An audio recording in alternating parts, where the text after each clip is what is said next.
నమస్తే నా పేరు తేజస్విని బీసీఎన్ న్యూస్ కి స్వాగతం ముందుగా ముఖ్యాంశాలు స్వర్ణాంధ్ర విజన్ 2047 కార్యక్రమానికి వేదికైన విజయవాడ నగరం 3 జిల్లాల నుంచి తరలివచ్చిన 25,000 మంది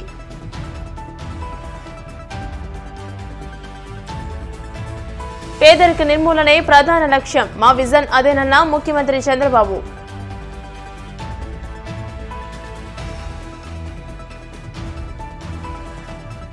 పుష్ప హీరో అల్లు అర్జున్ అరెస్ట్ చేసిన చిక్కడపల్లి పోలీసులు భారీ బందోబస్తు మధ్య కోర్టుకు తరలింపు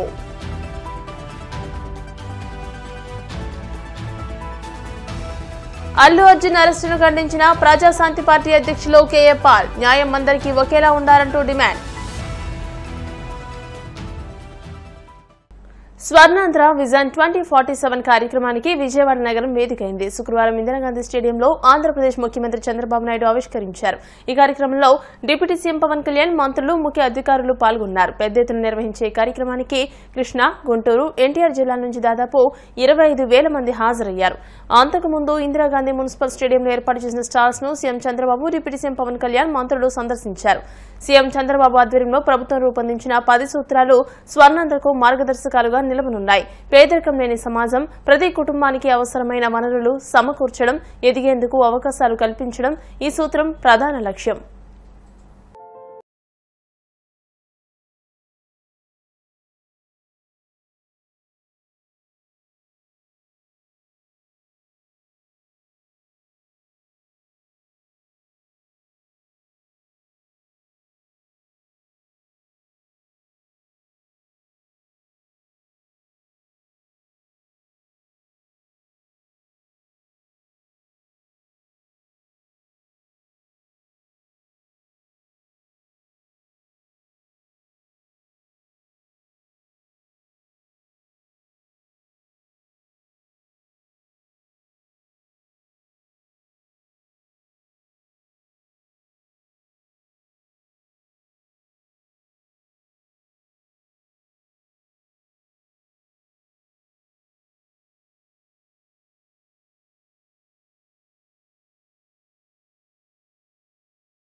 స్వర్ణాంధ్ర విజన్ 2047 రాష్ట్ర దశ దిశను మారుస్తుందని ముఖ్యమంత్రి చంద్రబాబు నాయుడు పేర్కొన్నారు. శుక్రవారం విజయవాడలోని ఇందిరాగాంధీ స్టేడియంలో స్వర్ణాంధ్ర విజన్ 2047 ను సీఎం ఆవిష్కరించారు. ఈ సందర్భంగా సీఎం మాట్లాడుతూ ప్రజల తలరాతలను, భావితరాల భవిష్యత్తును మార్చే డాక్యుమెంట్ ఆవిష్కరణ సరికొత్త చరిత్రకు నాంది అని అన్నారు. రాష్ట్రంలో విధ్వంసం నాడు ఊహించిన దానికంటే ఎక్కువగా జరిగిందని, నేడు పనిచేస్తుంటే తెలుస్తుందని అన్నారు. పరిపాలన ప్రారంభించిన 6 నెలల్లోనే విజన్ డాక్యుమెంట్ రూపొందించి దేశానికి అంకితం చేశామంటే అది ప్రజల పట్ల తమకున్న బాధ్యతకు నిదర్శనమన్నారు.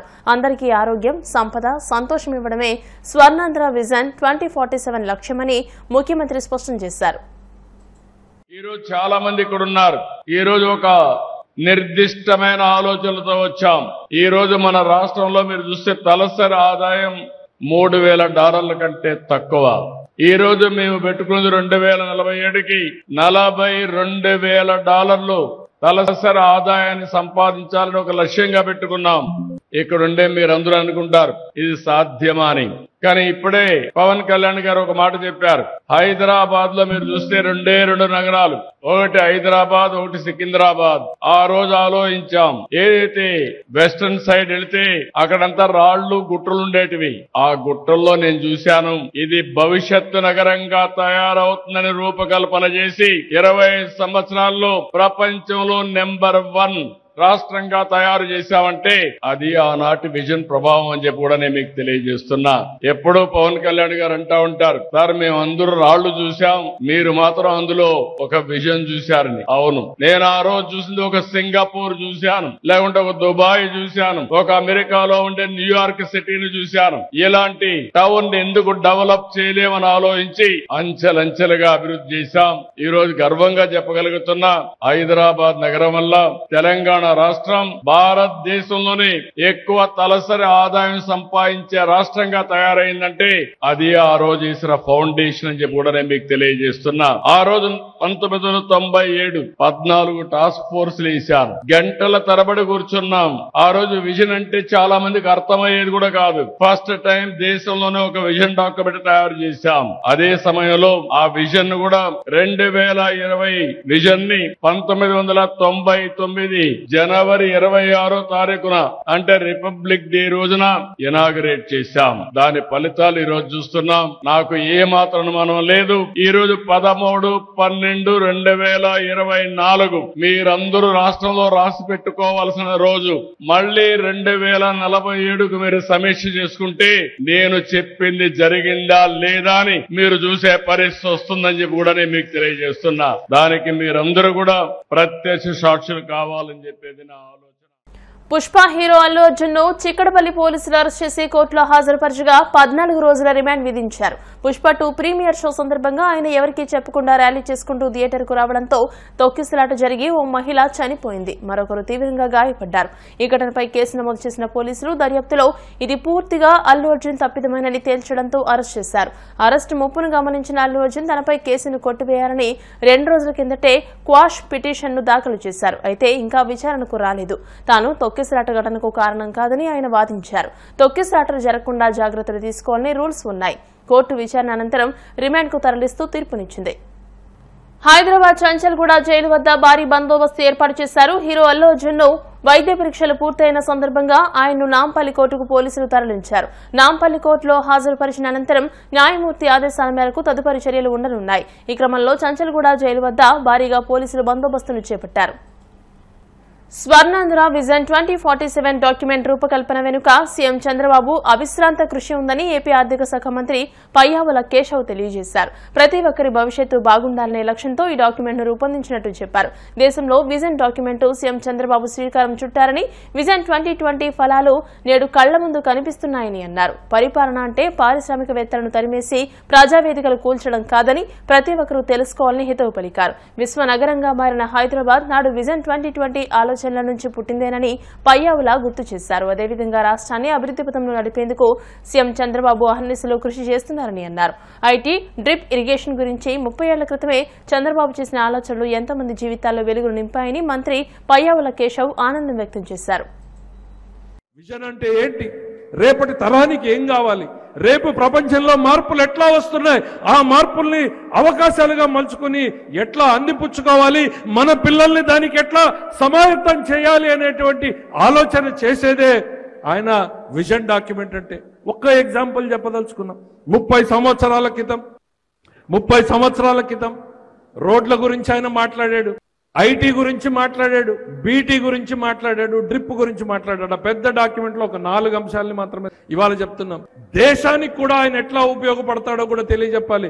What Chandrababu thinks today, the nation thinks tomorrow అనడానికి ఒకటి కాదు 100 ఎగ్జాంపుల్స్ నేనే ఇవ్వగలను అనేటువంటి నేను ఇవాళ చెప్తా ఉన్నా. అందులో నుంచే ఒక 3 మాత్రమే చెప్పదలుచుకున్నాం. రోడ్లు వేయాలి అని అంటే మన దగ్గర డబ్బులు ఎక్కడున్నాయన్నారు. ఆయన ప్రవేశపెట్టిందే ఇవాళ ఆ రోజున నేషనల్ క్వాడ్రాంగిల్ అని మొదలు పెట్టారు. చతుర్భుజో అష్టభుజం ఏదో మొదలు పెడితే దేశవ్యాప్తంగా ఫస్ట్ నేషనల్ హైవేలు తయారైనాయి. అది ఇవాళ విప్లవాప్తంగా దేశాన్ని మొత్తం కూడా చుట్టేసింది. వేల కిలోమీటర్ల రోడ్ల నేషనల్ హైవేలు వేయగలుగుతున్నామంటే మెరుగైనటువంటి సౌకర్యాలను ఇస్తూ ఎట్లా ప్రభుత్వానికి భారం పడకుండా ఒక విధానం ద్వారా రోడ్లు వేయొచ్చో చెప్పినటువంటి వ్యక్తి, చేసి చూపించినటువంటి వ్యక్తి. మొట్టమొదటి రోడ్డు కూడా ఆ రోజున నెల్లూరు తడ వద్ద ప్రారంభం చేసినటువంటి వ్యక్తి. ఇది విజన్ అంటే, ఇది విజన్ ని కార్యరూపం దాల్చడము అనంటే. ఐటీ గురించి నేను ఎంత తక్కువ చెప్తే అంత బెటర్. మన పిల్లలే ఇవాళ మనకు సజీవ తార్కాణాలు. డ్రిప్ గురించి నేను 2 ముక్కలు చెప్పాలనుకున్నా. 30 సంవత్సరాల క్రితం ఈ దేశంలో డ్రిప్ గురించి ఎవరైనా ఆలోచించారా నేను అడుగుతా ఉన్నా.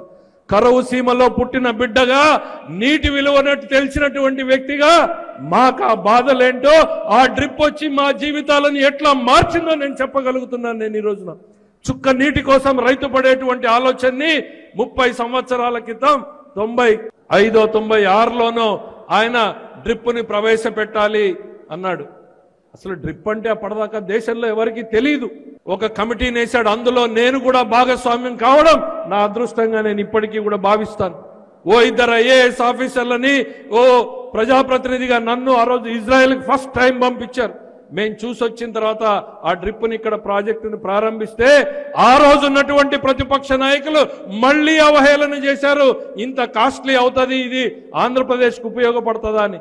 ఇవాళ కళ్ళ ముందు చూస్తా ఉన్నాం. డ్రిప్ 2 రూపాయల నుంచి 6 రూపాయలకి రైతన్నకు రాగలుగుతా ఉంది. డ్రిప్ లేని వ్యవసాయం ఈ రోజు రాయలసీమలో ఊహించుకోగలమా అని నేను చెప్తా ఉన్నా. పోటీలు పడుతున్నారు రైతులు. అది దార్శనికత అంటే, అది విజన్ అంటే, అది ముందు చూపు అంటే, అది తరాల వెలుగుని మార్చడము అనంటే అది చేసినటువంటి నాయకుడే చంద్రబాబు నాయుడు అనేటువంటిది ఈ సందర్భంగా మీ అందరికీ కూడా చెప్తా ఉన్నాం. రాజకీయ నాయకుడు అంటే రేపటి ఎన్నికల గురించి ఆలోచించేవాడు. రాజనీతిజ్ఞుడు అంటే రేపటి తరం భవిష్యత్తు గురించి ఆలోచించేటువంటి వాడు. అటువంటి రాజనీతిజ్ఞుడే మన నాయకుడు శ్రీ నారా చంద్రబాబు నాయుడు. మన కోసం, మన పిల్లల కోసం, మన రాష్ట్రం కోసం, మన భవిష్యత్తు కోసం తప్పించేటువంటి ఈ నాయకుడి ఆలోచనల్లో పని చేయడానికి ప్రతి ఒక్కరం కలిసి పనిచేద్దాం.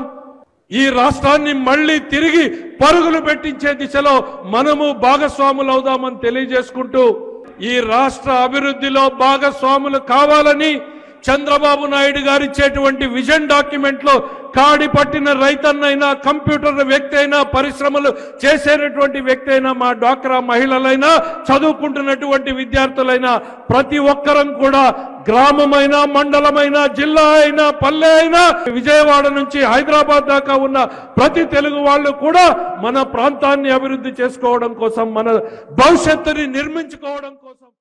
ఇప్పుడు కాసేపు ప్రకటనలు.